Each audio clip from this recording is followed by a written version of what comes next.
mājās, kur politiķi ģer kafiju un sunāja politiķiem. Kafija ar politiķiem ir metode neformāla dialoga veidošanai starp jauniešiem un politiķiem.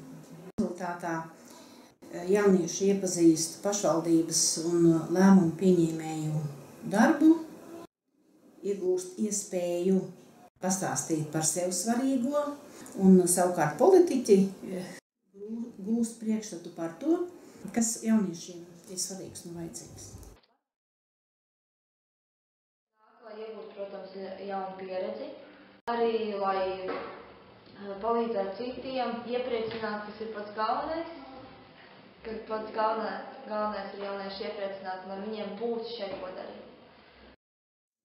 Svarīgākais, kas jauniešu domē ir jādara, jāpiedalās jauniešu interešu un vajadzību izpētē, analīzē un jāizstrādā priekšlikumu tālāk pašvaldībai jauniešu divas kvalitātes uzlabošanai.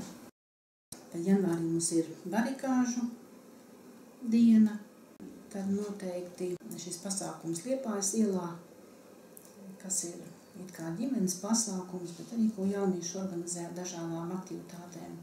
Ašplēžu dienu 18. novembrī, kad mums ir gaismas ceļš Liepājas ielā.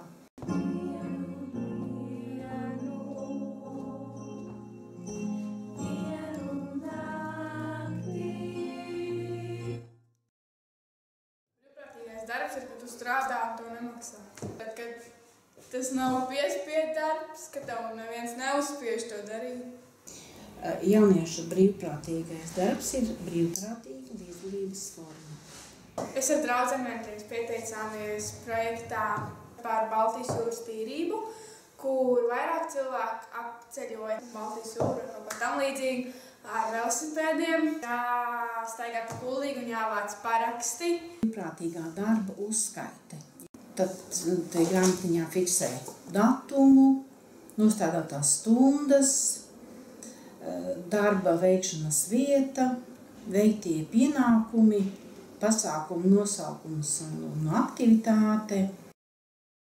Beigās mēs šīs stundiņas saskaitam un tad 5. novembrī, decembrī, kad ir brīvprātīgo starptautiskā brīvprātīgo diena, tad mēs arī izdarām secinājumus. Mums ir svinīgs pasākums, kurā tad mēs apbalvojam un izsniedzam apliecinājumus tiem jauniešiem, kuri ir nostrādājuši 60 un vairāk stundas brīvprātīgajā darbā.